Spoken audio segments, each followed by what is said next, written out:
Hello viewers, welcome to Newsweek South Asia, a program that talks about breeding of terrorism and its impact on South Asian nations. Let's begin with the headlines first. 3 Pakistan-based terrorists neutralized under counter-terrorism operation in Kashmir. Deadly bomb blast rocks Kabul. Ghani proposes prisoner exchange deal to revive peace talks. Pakistan misusing religious sentiments to evoke separatist clash in India. And research scholars call out Pakistan for supporting terrorism.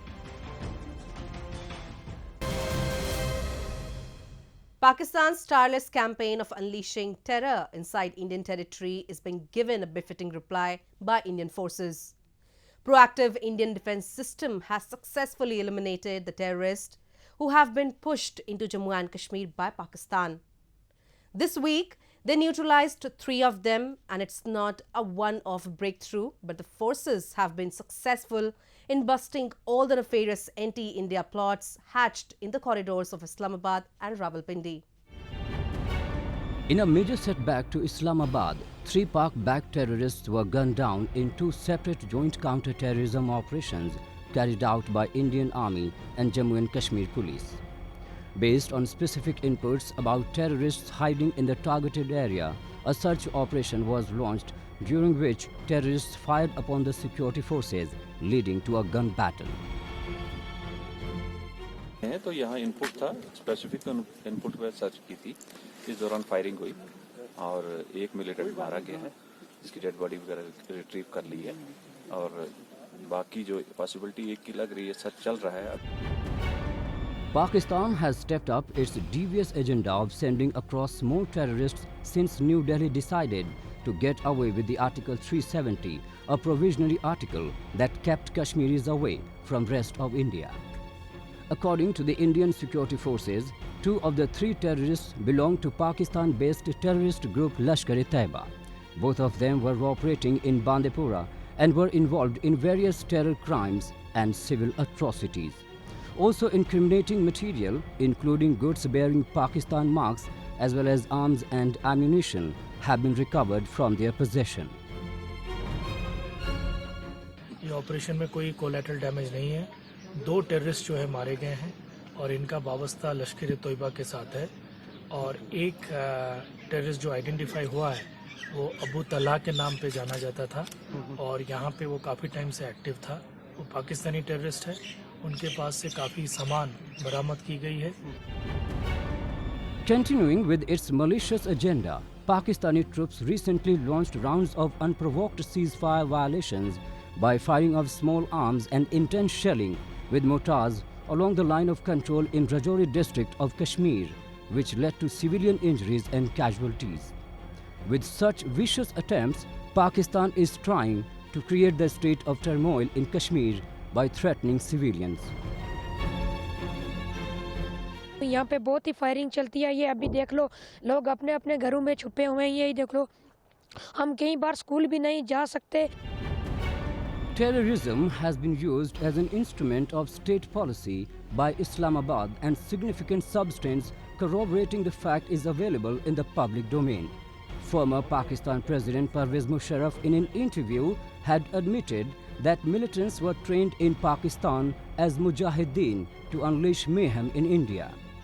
He also hailed Osama bin Laden, Ayman al-Zawahiri, Jalaluddin Haqqani and jihadi terrorists as Pakistan's heroes. हम मुजाहिदीन लाए पूरी दुनिया से, हमने तालिबान को train किया, उन्हें weapons दिए, उनको अंदर भेजा. वो हमारे हीरो थे. ये जो हक्कानी है, हीरो है हमारा जी, इसका हीरो है. ओसामा बिन लादेन हमारा हीरो. उनकी बिल्कुल ट्रेनिंग भी होती थी और हम उनके सपोर्ट में थे कि ये मुजाहिदीन हैं जो इंडियन आर्मी से लड़ेंगे अपने हकूक़ के लिए. और यहाँ फिर ये लश्कर-ए-तैयबा वगैरह बनी, बहुत सी 10-12 और भी बनी. वो हमारे हीरो थे जी. This revelation by General Musharraf is nothing but proof that Pakistan, which denies its role in terrorism, has been relentless in its ambitions of subverting peace and harmony in India. It has not just been providing safe havens to terrorists, but also consistently been training and launching them against India. 18 years of war and endless loss of lives describe Afghanistan's contemporary situation. A recent car bomb blast in Kabul that claimed over 10 lives further explains the miserable law and order situation in the country that is deteriorating by each passing day. While the peace talks ended abruptly between the Taliban and the United States, there is a new risen hope of revival of talks as Afghanistan is headed towards a new prisoner exchange deal with Taliban in the coming days. A report. At least 7 people were killed and several injured in Afghan capital Kabul this week in a car bomb explosion near the Interior Ministry office.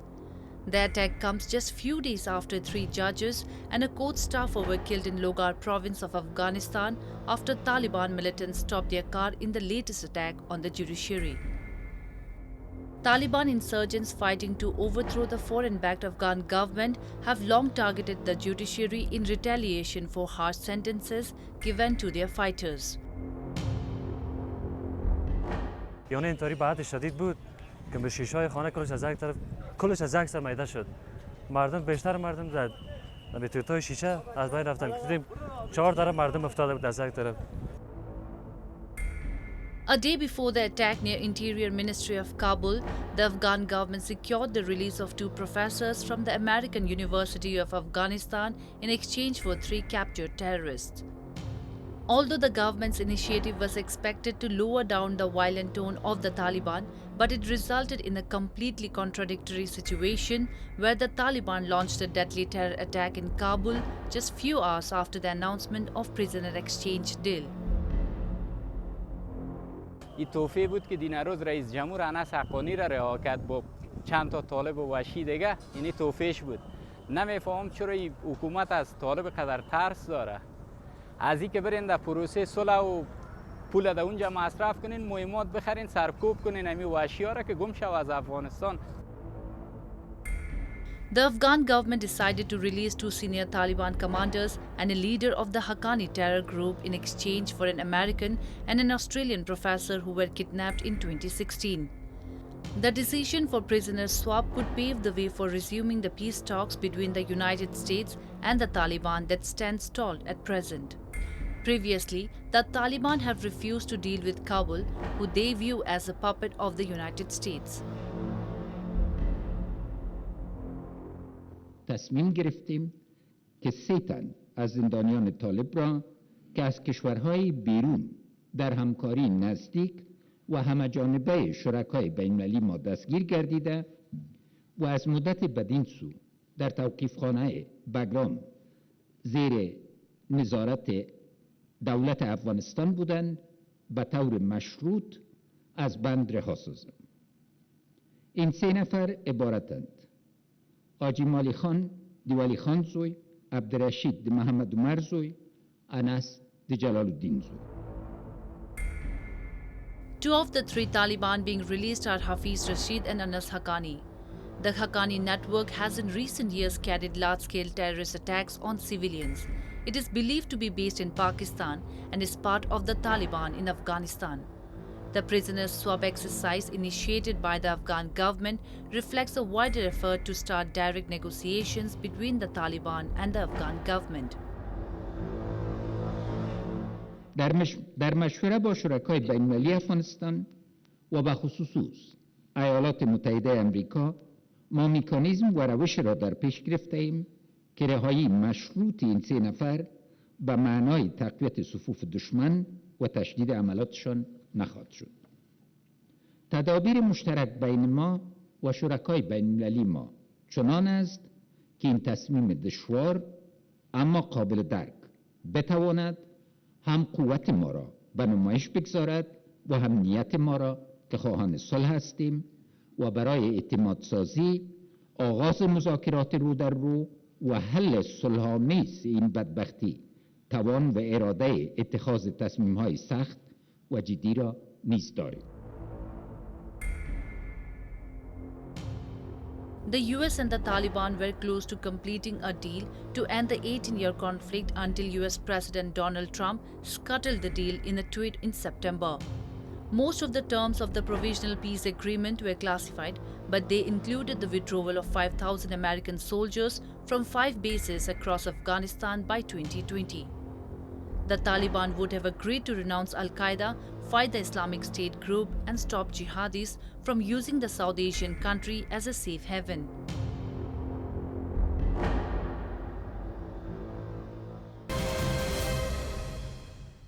Pakistan's malicious agenda against India got recently busted once again when Indian security agencies apprehended 2 suspected Khalistani militants from Punjab. The duo belonged to a separatist group called Sikh Regiment that also includes Pakistani members in it. The group was planning to carry out large-scale terror attacks in Punjab.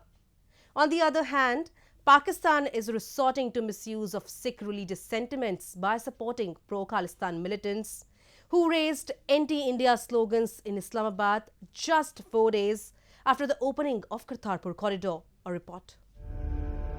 2 Khalistani terror suspects arrested at India's Mohali airport recently revealed a sinister plot by Pakistan to revive terror in Punjab.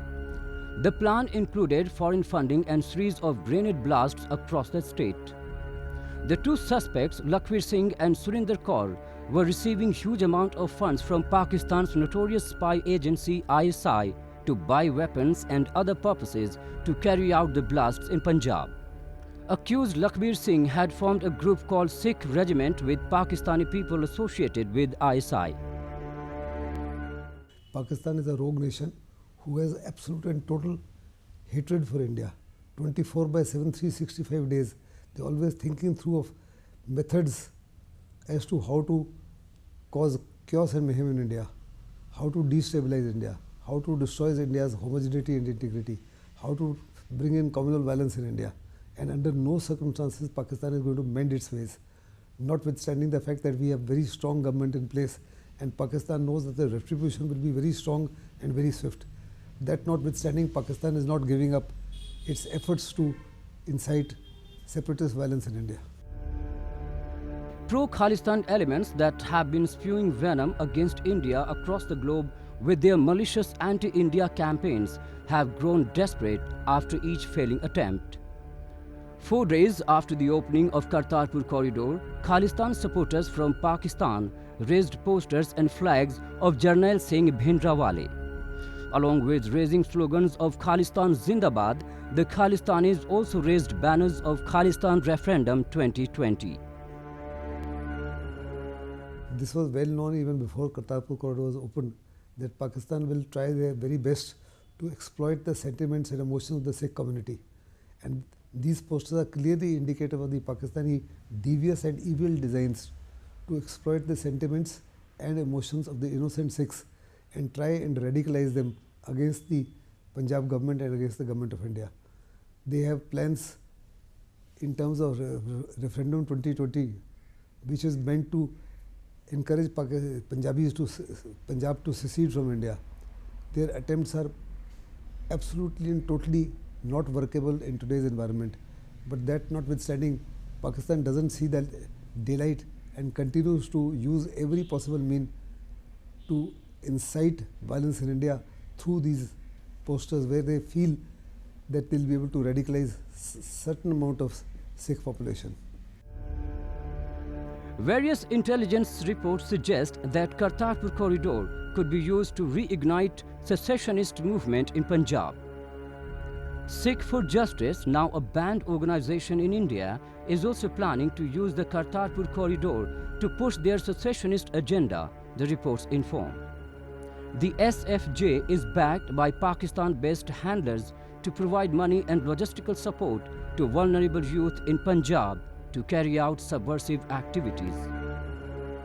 The government of Punjab and the central government are very, very strong governments. There is no way that they will allow a revival of this sort of a thing. Besides, the government of India has very categorically indicated to Pakistan as well as to whoever wants to understand that there is absolute zero tolerance. Earlier, we did not exercise the right of self-defense. Now we are exercising the right of self-defense time and again. After Uri, what happened is not unknown to Pakistan. After Pulwama, the Balakot strike is not unknown.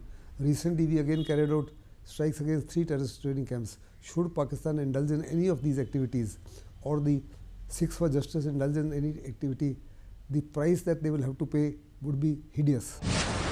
Pakistan is making desperate attempts to revive banned organizations like Khalistan Liberation Force, Babbar Khalsa International, Khalistan Commando Force, Khalistan Zindabad, and International Sikh Youth Federation in India. India continues to raise objections with Pakistan over use of several gurudwaras in the country for promoting pro-Khalistan messages. Academic scholars and diplomats from across the world have always condemned Pakistan for supporting terrorism. Recently, Christine Fair, a leading American expert, and Nikki Haley, a former US envoy to UN, slammed Pakistan's state machineries for supporting terrorist outfit in their terror plans in the subcontinent. UN-designated terrorist outfit Lashkar-e-Taiba and Pakistan's notorious spy agency ISI are an idle proxy of each other, said Christine Fair, a leading American expert on security issues. Speaking at an international event, Fair asserted Pakistan Army trains terrorists in their territory and provides foreign funds and equipment to Afghan Taliban to carry out terror attacks in Afghanistan. And the organizations that I think we're mostly concerned about from an international security point of view are groups like the Afghan Taliban, Jaish Mohammad, Lashkar-e-Taiba with its various name changes, Jamaat-ud-dawa, Falah and Saniyat Foundation. These are state proxies. They operate with the state support. They basically act as extensions or tools of statecraft. Even the Pakistan Taliban are proxies gone wild. There would be no Pakistan Taliban if there were no Afghan Taliban, no Lashkar-e-Jungvi, or Jaish-e-Mohammed. Slamming Pakistan for harboring dreaded terror outfits in the country, Christine confirmed that such terror groups operating in Pakistan pose major threats to international security. They function under the Pakistan's state patronage as its proxy. In the last 13 years, when Pakistan's been the recipient of some $30 billion, and that, by the way, is overt money. We have no idea what monies they've received covertly for, capturing various number 3s of al-Qaeda in various Pakistani cities. I'm sure that's also quite lucrative. But on our dime, they've been able to expand their nuclear program. Neil is in a position to speak to that. And at the same time, they've continued their commitment to a whole fleet of terrorist organizations and insurgent organizations that very much threaten not only our national interests, but also the interests of our partners. And to put a very fine point on this, in exchange for that $30 billion that we collectively have given the Pakistanis, they have taken that money with one hand and they filtered it through a variety of mechanisms with the other hand to the Afghan Taliban, who are killing our troops. Along with academic scholars, diplomats from America also condemn Pakistan for harboring terror outfits in the subcontinent. Nikki Haley, former ambassador to the UN from America, had also lambasted Islamabad, alleging that the nation breeds terrorists who go out and try to kill American soldiers. Pakistan has played a double game for years. They work with us at times, and they also harbor the terrorists that attack our troops in Afghanistan. That game is not acceptable to this administration. We expect far more cooperation from Pakistan in the fight against terrorism. The President is willing to go to great lengths to stop all funding from Pakistan as they continue to harbor and support terrorism. The United States, which supported Pakistan for years, has long been frustrated by what it sees as Pakistan's reluctance to act against groups such as the Afghan Taliban, the Lashkar-e-Taiba, and the Haqqani network, who they believe exploit safe haven on Pakistani soil to launch attacks in India and Afghanistan. Amid the growing international pressure, Pakistan proclaimed that it had launched a crackdown against all the terror outfits in Pakistan. However, soon it came out with its template excuse of deficit of funds.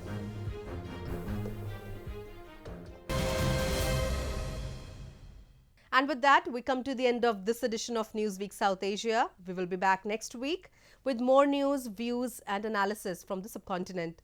Meanwhile, do keep writing to us at nwsa@anin.com. This is Surbhi Sharma, signing off on the behalf of the entire production team of Newsweek South Asia. Goodbye and take care.